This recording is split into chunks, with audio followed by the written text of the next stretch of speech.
Magandang buhay sa lahat. Liza Soberano, naging emosyonal, nung napag-usapan, ang breakup nila, ni Enrique Hill. Nagpakatotoo lang, ang dalaga. At sobrang ramdam, ng mga fans, na sobrang sakit sa kanya, ang pakipag-break nito, sa binata. Nagsorry ito, dahil sa pagbitaw niya, sa relasyong, matagal nilang binuo, ni Enrique Hill. At nasabi pa nito, na si Enrique Hill, ang kanyang first love. And she deeply in love with him, before pa, ng love team. Ang episode, ng May I Come In, ay matagal na itong, na-shoot guys. At ngayon lang ito, ipinalabas. Ngayon, ay nanunuyo muli, si Enrique Hill, sa dalaga.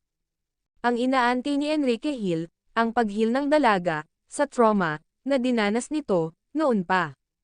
Patuloy pa din na umaasa, si Enrique Hill, na maging sila muli, ni Liza Soberano, in the end. Hindi pa din bumitaw, ang binata, sa pagmamahal nito, sa dalaga.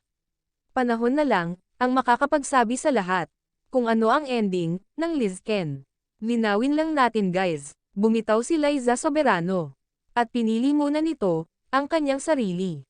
To heal, and to grow more. Walang third party involved, sa breakup nila, ni Enrique Hill.